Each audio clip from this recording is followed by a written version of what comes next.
Hey guys, it's Blue, and today I'm really excited to be showing you finally, now that we've reached the conclusion of the Balisade tournament recreation, happy to finally go through and show you guys our Marik deck.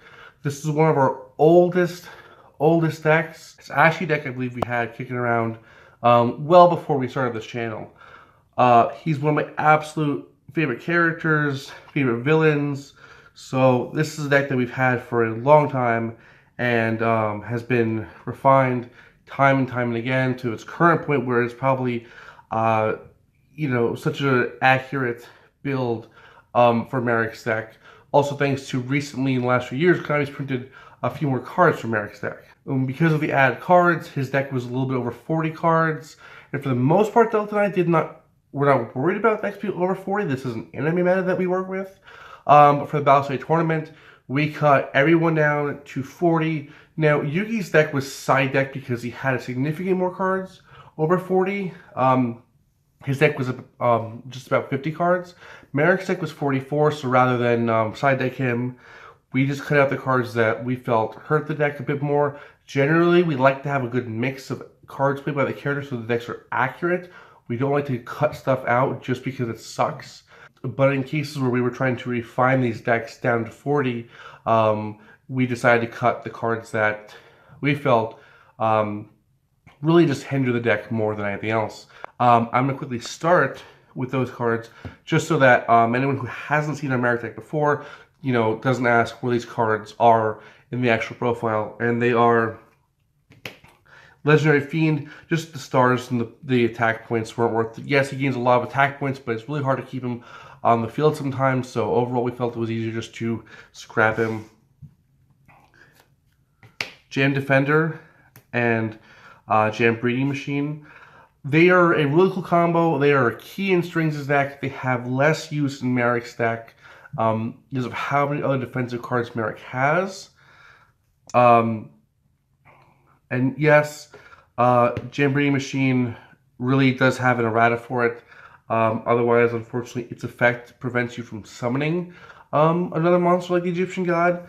But with these just being kind of the takeouts, it doesn't show there. But so overall, as much as we like the cards, and we like how Marik seemed to use a lot of the cards his previous Rare Hunters have played, these two ended up being cut, as well as Spell of Pain.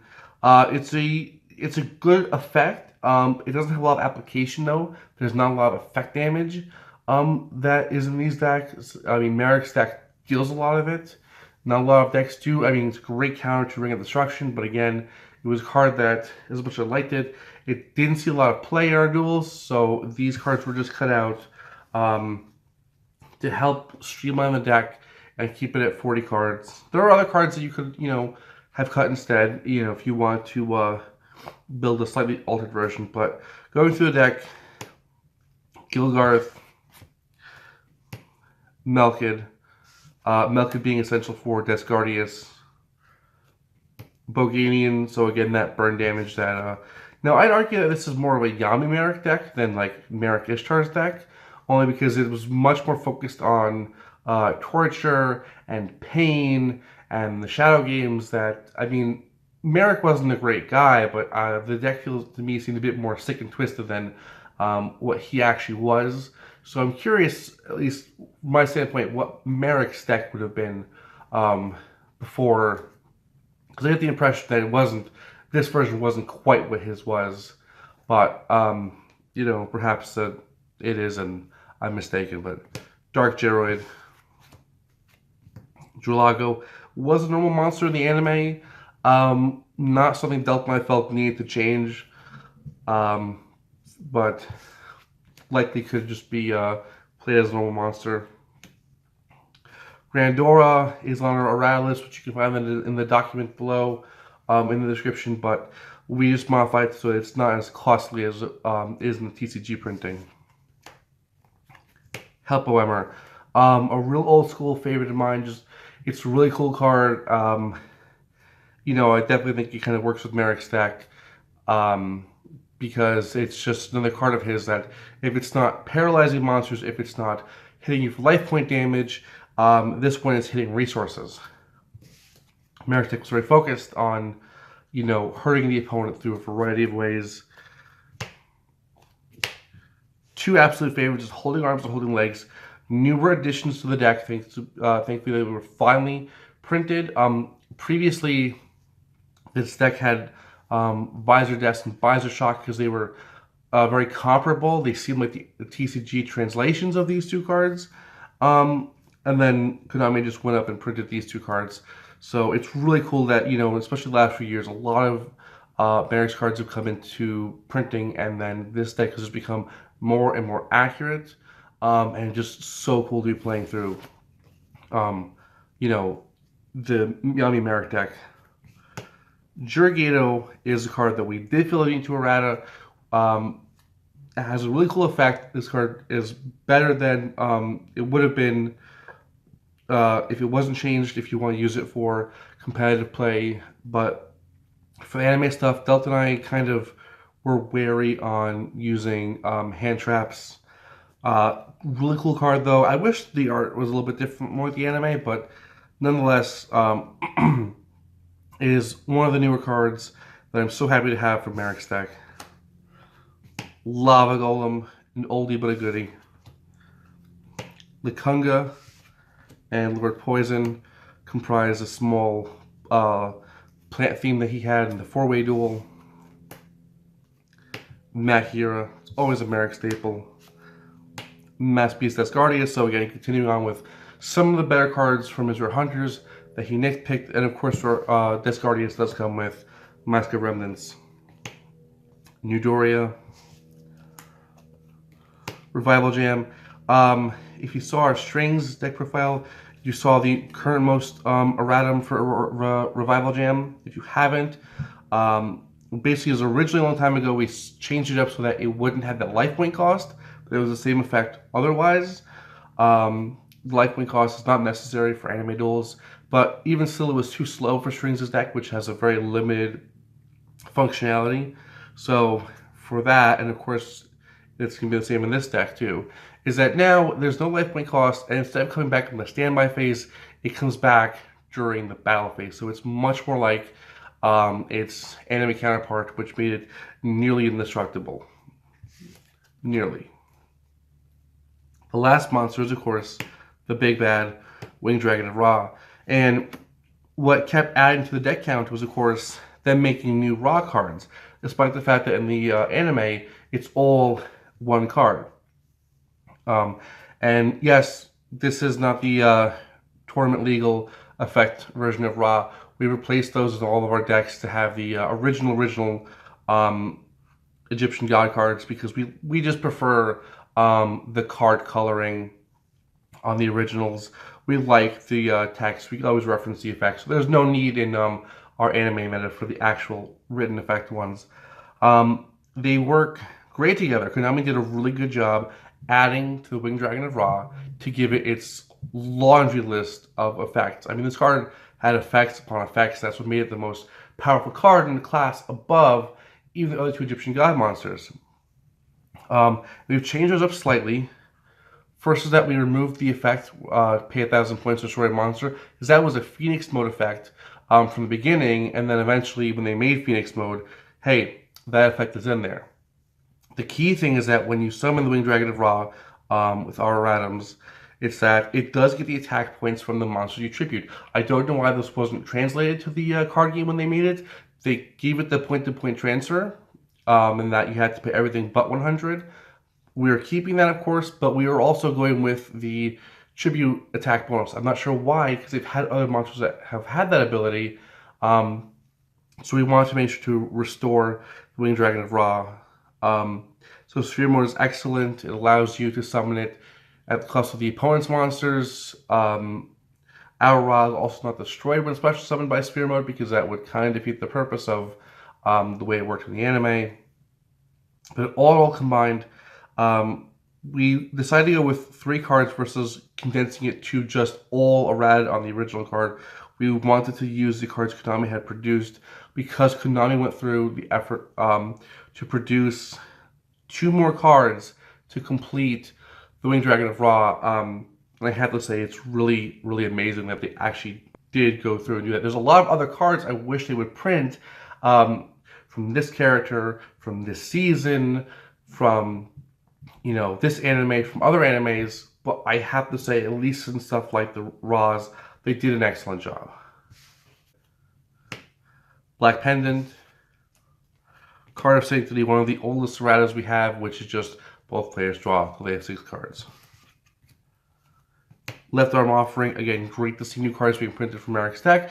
Great to see them being printed in holofoil. It's not necessary, but it's always nice to see new holofoil cards coming out for character decks. So this deck is significantly more holofoil than it was, say, you know, last year, the year before, and 5 years ago when we started this channel. A holofoil that we do not have. There's Remnants, Monster Born, the card of every main character, and some not main characters. Pot of Greed, same deal. Premature Burial, Remove Trap. Especially against Yugi, that card does see some use, so it's really funny to see cards like that that have almost no value, but in these anime duels, they have. Tribute Burial, a new card, and unfortunately, Konami kind of messed up the effect. So the printed effect is that you can remove from play one from a monster from each graveyard to summon a monster that would need 2 tributes. And that doesn't work in Marik's deck. Marik has no monsters that need 2 unconditional tributes. His only 2 monsters that need 2 tributes are Lava Golem, which cannot come from his field, and Descardius, but that has a summoning requirement. So the way this card is worded would actually be of no benefit in Marik's deck. So what we've done is that we've kept the, of course, the send from each graveyard, but it's at just to summon a level 5 or higher monster. So now it would work with Help a Lemmer. It would have worked with Legendary Fiend, but again, it wasn't. We weighed our options and it was better out. But now the card's actually useful in Marik's deck. Otherwise, it wasn't, and that's kind of something that hurts. I think is when characters' cards are printed and they're printed in a modified way that we understand makes gameplay easier, but it hurts that anime character. So the last card is, the last spell card is Vengeful Bog Spirit. So it kind of slows the game down. Also a card we had on the chopping block. The difference is that you can always play this card. Sometimes it helps, sometimes it hurts. But we felt it had some more versatility than some of what we cut. Again, you have a different preference. You can always switch out what 40 cards to build your Marik deck with. And of course, notable mention is Machine Duplication. It is of course not in here because there's nothing to use it on. When we built this deck a long time ago, we ended up with, I don't know, kind of Cyber Valleys as a substitute, really just because it had no attack points, so it didn't contribute much, but it gave us that monster summon that we liked from Machine Duplication. The draw was nice too, so it was really not very close to accurate, but it was a build that we had briefly just because we wanted the functionality, but of course we gave that up because it was not even close to accurate. So hopefully at some point we'll get Plasma Eel. That will give this deck 4 new cards, at which point again Delta and I will weigh whether we drop more cards, side deck it, or just say screw it and put it back over 40. Card of Last Will. So like a lot of cards that come from the anime, it has a different effect than when it's printed. It's just, you know, it's usually something similar. It's something to balance it. Of course, this card has the text at the bottom of the card that says this card cannot be used in a duel. So it's beyond me why Konami printed a card that it says is not used in a duel, but also changed the effect. So all we've done is play this card with the anime effect. When an attack of a monster increases, you get the effect to draw until you have 5 cards. So now with Black Pendant and Rope of Life, this card becomes more viable than when a monster's attack becomes 0. That's not as easy to do. And so Card of Last Will, but again, you know, happy with it because we can always change the effect ourselves. Coffin Seller, Hidden Soldiers, Malevolent Catastrophe, Metal Reflect Slime, the TCG version of Egyptian God Slime. A little different mechanic between the anime to the TCG, but this gives you one hell of a defensive wall. Mirror Force. Because Mirror Force. Nightmare Wheel. Relieve Monster. And then the last card for Marik's deck is Rope of Life. So this deck comes in at a nice 40 cards now. It is, we feel, probably one of the most accurate Marik decks because there's no duplicates. It's all cards he played, and it's not any of the cards that he didn't play, but, you know, help his deck or fit his theme. We really wanted to cut those out. So, I mean, this is a really fun deck to play if you like, you know, Marik or Yami Marik. You know, and again, it's one of my favorite decks, and it's one I've loved playing with throughout the years. I've loved watching it evolve. I hope even once our channel is over, Konami will still print more cards because we still, you know, upgrade this deck at some point, and then it just would be great to have you know, more and more accurate Marik deck until we've hit the point where it's everything it needs to be. So, like, comment, subscribe, and I'll see you guys in the next video.